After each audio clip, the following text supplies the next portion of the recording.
Москва хотын Кремлийн музейд Чингис хааны үр сад, Оросууд ба Даян дэлхийг үзэсгэлэн албан ёсоор 2026 оны 3 дугаар сарын 19-ний өдөр нээлттэй хийлээ. Оросын холбооны улсын ерөнхийлөгч Владимир Путиний ард түмний эв нэгдлийн жил хэмээн 2026 оныг зарласан арга хэмжээний хүрээнд Москвагийн Кремлийн музейн 220 жилийн ойд зориулан гаргаж буй томоохон үзэсгэлэн юм.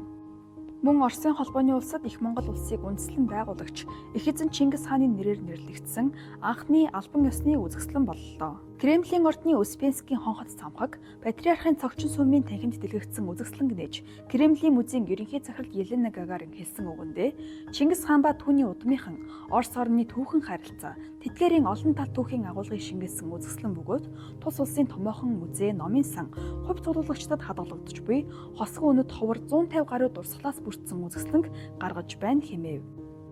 Нээлтийн арга хэмжээнд Монгол улсын Чингис хаан үндэсний музейн захирал академич чулуун оролцож хэлсэн үгэндээ Чингис хаан түүний угсаатны эзэнт гүрэн Евразийн тал нутагт өөрийн ертөнцийг буй болгож улс төр эдийн засаг, соёл, шинжлэх ухаан, цэргийн урлагийн солилцоог буй болгон өнөөгийн ертөнцийг үндэслэгч хэмээн дэлхийн олон түүхч эрдэмтэд нэгэнтээ хүлээн зөвшөөрч байна.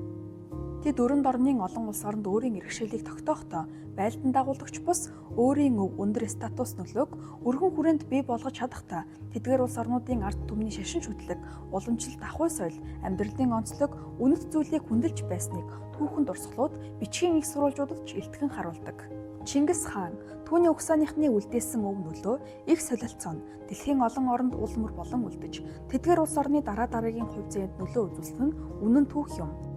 15-аас 17 дугаар зууны Оросын хаант улсын Чингис хааны үр удмынханд зориулагдсан томоохон үзэсгэлэнг анх удаа танилцуулж байгаа нь зөвхөн Оросын ард түмний түүх төдийгүй монголчууд бидний түүхийн судалгаанд ч нэн чухал сонирхолтой шинэ боломжийг нээж өгч харилцааны цоошин түүхийг тодруулах боломж олгож байна гэдгийг хэллээ. Үзэсгэлэнд Москвагийн Кремлийн музей, Улсын Эрмитаж, Улсын түүхийн музей, Маржаныгийн соёлын сан, Санкт-Петербург дахь үндэсний номын сан, Оросын музей зэрэг Оросын түүх соёлын 10 гаруй байгууллагад хадгалагдаж буй Монголын эзэнт гүрэн Алтан орд улсын түүхэнд холбогдох 150 гаруй шилмэл үзмэр дэлгэгдэж өнөөгийн Оросын нутагт хадгалагдаж үлдсэн Чингис хааны удмынхантай шууд холбогдох түүхэн өв дурсгал гэж баттай хэлж болох олон үзмэр анх удаа үзэгчдийн хүртэл болж байгаа юм. Чингис хааны үр сад, Оросууд ба Даян дэлхийг үзэсгэлэн эх 7 дугаар сарын 19-ний өдрийг хүртэл Москвагийн Кремлийн музейд дэлгэгдэх бөгөөд Оросын түүх бичлэгдэх Монголын эзэнт улс Чингис хааны удмынхны Оросын түүхэнд дэх байр суурь тэдний харилцааны асуудлыг цоо шинээр авч үзэх боломж олгож байгаагаараа түүхэн ач холбогдолтой билээ.